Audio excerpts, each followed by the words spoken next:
안녕하세요. 명예처방전 구독자 여러분, 저는 세브란스 병원 소화기내과 김도영입니다. 지난번 코로나 특집으로 최준영 교수님과 많은 얘기를 나눴는데요. 오늘도 많은 분들이 궁금해하시는 주제를 다루기 위해서 귀한 분을 모셨습니다. 세브란스 병원 피부과의 얼굴 김도영 교수님을 모셨습니다. 교수님 안녕하세요. 네, 안녕하십니까. 김도영입니다. 네. 공교롭게 저하고 이름이 같은데 그래서 병원에서도 이메일 같은 거 잘못 날라온 경우가 있고요. 그때마다 이렇게 서로 잘못 날라온 이메일 이렇게 서로 전달해드리고 있습니다. 특히 김도영 교수님은 피부과 분야에서 논문도 많이 쓰시고 피부과에서 치료하기 어려운 고난도 질환을 치료한 명의로 유명한 분이신데 탈모를 위해서 오늘 특별히 시간을 내주셨습니다. 오늘 그 주제가 탈모인데 제 주변에도 탈모로 고생하시는 분들 굉장히 스트레스 많이 받는 분들 많거든요. 실제 탈모로 병원에 오신 분들 많죠? 예, 많은 것 같습니다. 머리카락 이런 것 자체가 얼굴뿐만 아니라 외모를 결정하는 데 상당히 중요하니까요.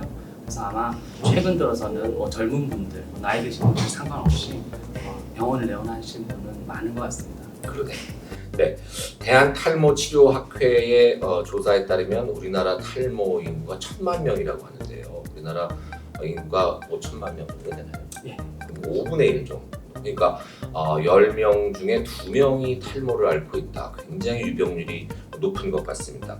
탈모의 원인이 뭐가 있습니까? 일단 간 보시니까 간염의 원인도 다양하겠지만 저희가 탈모라고 해도 한 가지 질환은 아니거든요. 그래서 유전적인 요인, 내분비적인 요인, 그리고 자가 면역 이런 것도 있고요. 또 몸 상태에 따라서 오는 탈모들, 그래서 원인들은 되게 다양하다고 봅니다. 다양하겠네요. 네, 제가 저도 의사긴 하지만 제 전공밖에 잘 몰라서 탈모라고 하면 흔히 알고 있는 남성형 탈모, M자형 탈모가 대표적인 거잖아요.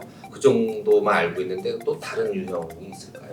네, 말씀하신 대로 M자, 위가 좀 휑해지는 이런 종류 탈모가 안드로겐 탈모, 의학적으로 그렇게 얘기하는데요. 그게 가장 흔한 걸 맞습니다. 근데 그 외에도 말씀하시면 알 거예요. 네. 이제 동전 모양처럼 조금씩 빠지면서 심한 분들은 좀 넓어지는 원형 탈모도 있고요. 어떤 분들은 스트레스 받고 몸이 아프고 나서 머리가 갑자기 많이 빠진다. 근데 또 M자형은 아니잖아요. 그렇죠. 이런 것들은 또 휴지기 탈모 이렇게 얘기를 하는데 이런 종류의 탈모가 가장 많은 탈모 유형입니다. 그렇군요. 그리고 또 흔히 알기로 탈모가 유전적인 성향이 있다. 그런데 또 어떤 가족들 보면은 형님은 머리숱이 엄청 많은데 동생은 다 빠졌다든지 그런 분들 가족들도 볼 수 있는 것 같아요. 유전적인 면이 있는 겁니다. 네, 앞에서 말씀하신 그 안드로겐 탈모 같은 경우에 유전 연구들이 많이 되어 있고요. 일부 유전자들의 연관성은 밝혀져 있습니다. 근데 다만 그게 다는 아닌 것 같고요. 그래서 일부는 유전적인 요인하고 다른 내분비적인 요인들이 복합적으로 작용한다고 알려져 있습니다. 그렇군요. 네. 그럼 유전 때문에 탈모가 나타나는 경우도 있지만 유전적인 원인 외의 탈모는 어떤 게 있는지 좀 말씀을 해주십시오. 네, 일단 안드로겐 탈모와 관련된 부분은 말씀하신 유전적인 백그라운드가 중요하지만 또 후천적으로 두피나 개인차에 의한 어떤 그 호르몬의 과다에 의한 경우가 많고요.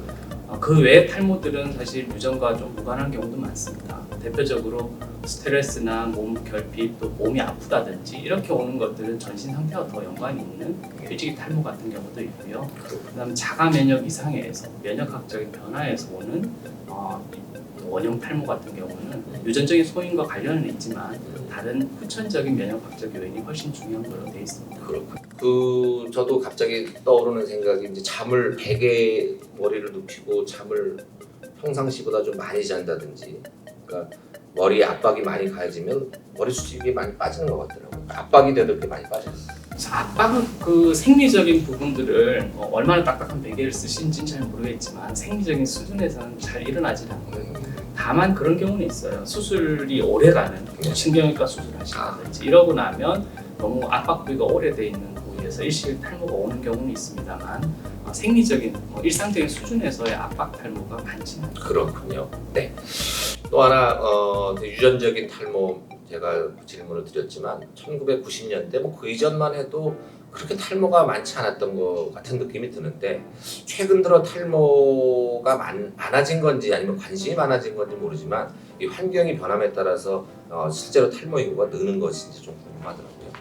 네, 저희가 추산하기로는 관심의 증가, 또 의료기관 접근성의 증가가 가장 큰 요인이라고 생각합니다. 근데 다만 후천적인 요인들, 저희가 뭐 여러 산업화하면서 어떤 환경오염이나 흡연의 증가 이런 부분들도 분명히 관여할 거고요. 또 큰 요인 중에 하나는 저희가 스트레스, 여러 사회생활에서 겪는 스트레스도 여러 모발 성장과 관련된 병인 기전이 있거든요. 그래서 그런 부분 때문에 증가된 유병률도 관여하지 않을까 이렇게 생각합니다. 아, 그렇군요.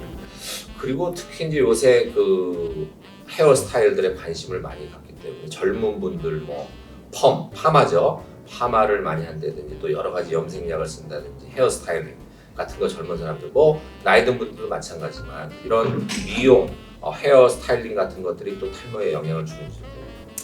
예, 이론적으로 뭐 펌이든 염색이든 그 두피 안에 영향을 주는 시술들은 아니죠. 그래서 일반적으로는 머리 사이클과 관련 있는 이런 대부분의 탈모에 영향을 주는 건 아닙니다. 다만 과하게 드라이, 펌, 염색하신 분들은 그 머리카락 자체, 저희가 모관이라고 그러죠. 그 자체 손상을 유발하기 때문에 좀 심하신 분들은 모관이 쉽게 부러지고 끊어지는 형태의 탈모, 저희가 대표적으로는 후천성, 영주모 이런 것들이 있거든요. 그래서 그런 탈모들이 오는 경우가 있고 또는 염색에 알러지나 과민 반응이 있는 경우에는 두피 피부염과 동반된 형태의 탈모가 오기도 합니다. 네, 그렇습니다.